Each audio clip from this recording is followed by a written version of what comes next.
mission is to inspire you to be the best you that you can be. Failure does not exist in a positive mind. Stay optimistic. Greetings and peace be unto you. This is the Inspiration Show entitled Sleep Apnea. In this show, I want to go over some facts about sleep apnea and as well to help you to be able to deal with it if you have it, or if you don't have it, or if you don't know you have it, to find out if you do have it. If you have some sort of say like you believe you have it. I actually have it myself. I didn't know I had it. I just always told growing up and when I was in the military that I snored a lot. And I snored like excessively loud. So I don't know, when I got out of the service, I just said, you know what? Let me find out just what it's about. So my doctor, I have a great doctor, he said, you know what? I'm gonna send you to a sleep doctor. Never heard of this. Never heard of a sleep doctor. Knew nothing about it at all. I'm pretty sure many people watching right now have never heard of it either. But I'm here to tell you, there are such things as sleep doctors. Not the proper name for it. It's a long, drawn-out name. I can't probably spell or say. But it basically, this is what they do. They're sleep doctors. They diagnose sleep disorder, be it snoring, sleep apnea, or anything like that. They can pick up on it the same way a doctor can find out a sickness or whatever like that, a regular doctor. So when he gave me the recommendation to him, the referral, I went to him and he did what you call a sleep study. A sleep study uncovers pretty much everything that could be possibly wrong with you while you're sleeping. And he says you have severe sleep apnea. And I'm like, what? Nah, not me. Somebody who's been an athlete for some part of my life and then turn around and become G.I. Joe for the other half of my life. Then turn around and do law enforcement. How is it that something like that could be happening to me? It can. And actually, it doesn't matter if you're fit, slim, or overweight. It can happen. Just that the chances of it happening to someone who's more on the fit side may be more slim. But in my case, after I left the military, I began to gain some weight. And then also, I have large tonsils. So that can get in the way of your breathing. I'm not even going to go through answering that. This phone's been ringing all day. I'm ready to change my phone number. And then there's nobody. Always. Anyways. So I have large tonsils. That can get in the way when I sleep, as far as my airway being blocked. Also your nasal. Give me a second. Anyways, I'm back. I had to answer that. I don't know what in the world people just keep calling. Anyways, so large tonsils or obstructed airway can cause problems, disorders with sleeping as well.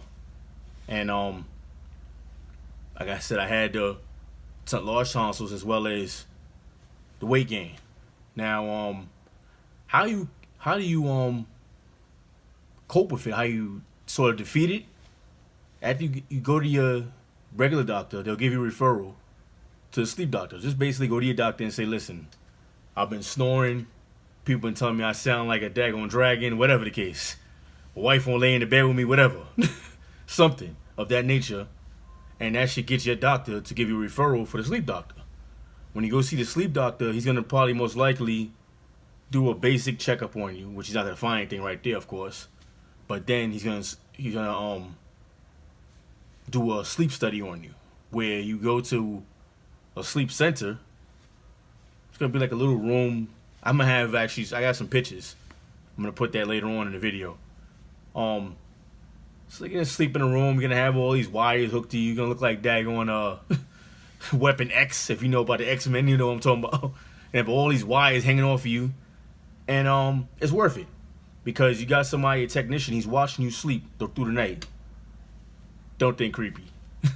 He's watching you sleep, but He's monitoring your sleep habits. How many times you awake during the night? If you wake during the night, do you toss and turn? Do you do the thing called restless leg syndrome, where you're kicking your legs all over the place and all this other junk? And do you sleep soundly, or how many times you wake up? The first time I took the sleep study, they said I woke up 100 times. I got tired just from him telling me that. I was like, 100 times? I can't even think of getting out of bed 100 times. What am I getting up for? But I didn't actually get out of bed. It said I was waking 100 times. Because what happens is your heart is trying to get oxygen. So it's waking you up. It's sending a message to your brain, or your brain sending a message to your heart, get up, whatever like that. Whoever sends a message. I'm not that scientific. But basically you're getting a message to get up.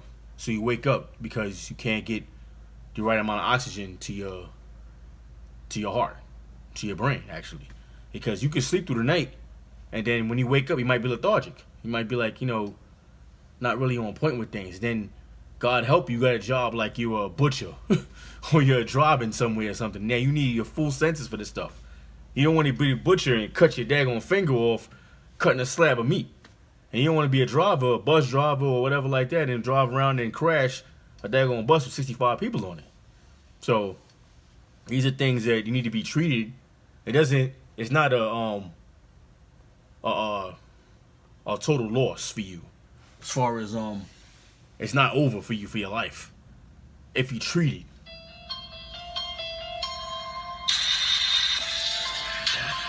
Hold on. Oh man, this is the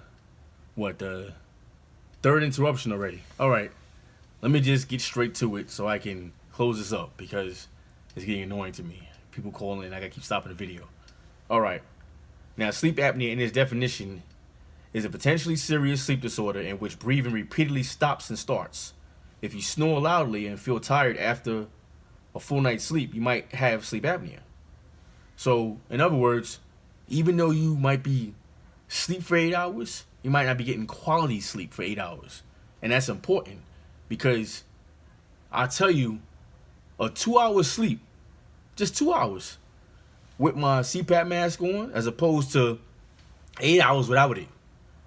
I may still be tired, but I'll be much more functional from having that mask on. So it's important to use that.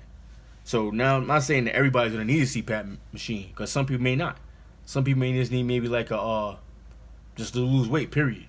I mean, ultimately, weight loss is paramount, and not just for sleep apnea. Weight loss is paramount for everything. So don't let nobody tell you different with that one. But if you need a CPAP machine and they prescribe it to you, use it every day. Every day. When you first start using it, get used to it, you won't want to sleep without it. I guarantee you that. You're not going to want to sleep without that mask. If I get 8 hours of sleep with my mask on, I feel like I could take the daggone world and swing it around my head. That's how much energy I be having. But if I don't, then I feel sluggish. But because I work out, I don't feel as bad as I used to feel from not using the machine. Because I'm going to tell you, the machine alone is good, but it's not the cure-all. You still need to have your diet and exercise together. Because, like I said, when I had a machine, I was working out, but not like that. Like I was playing around. So without using the machine, I would be dead. I'd be like, oh God, like going through a whole day of work, it would kill me. It was horrible. Now it's not so much. Now I get regular tired after work. Regular tired, not exhausted tired. Take a lot for me to be exhausted now. So anyways, I just want to put that out there to you. Make sure you got an excessively loud snore. Go get it checked out. Not gonna cost you nothing. Your medical coverage will pay for it. The machine and all that. I'm gonna have examples a little further in the video. Not examples. I'm gonna have like pictures of the room. I'm gonna do a little narration of that with the room and the wires and stuff they hook to you. And that'll be it. I'll cover it. I'll cut it. I'll be closing out. I'm about to say I cut it off. I'll be closing out after that. But if you have any questions or whatever like that, you can easily email me. My email is in the description. I'll have it in there. I'm gonna put my new Instagram page up because I had to change it. If you look back at my older show, it has some stories about why I had to do that. But anyways, we back on point now. So I'll see you in a little bit with the pictures of the sleep study room and the wiring they use to do the study. Well, as promised, I'm showing you the room in the sleep apnea sleep center that you sleep in. See, basic chair, basic table, got a little TV stand there. Nothing spectacular. Nothing other than what you'd find in maybe a regular hotel room. And then after that, you have your basic bed. You got your bed. If you look over there to the left, you got the CPAP machine. Regular, I think this is a twin bed. It was comfortable. It was comfortable for me. I'm a big guy, but I had plenty of room. I slept good in the few hours that I was there. Probably slept better there than even in my house. And then now you have the wiring. It's the wiring. All those wires, yes, all those wires go on you. And they hook up to you. You become walking, talking cable. They put wires on your head, wires around your neck, on your chest, behind your back. All types of stuff. You're going to feel like a cyborg when this stuff is over. But anyways, like, comment, subscribe, and share this information. Very important. Thank you. Oh, almost forgot. Faith, health, wealth, success.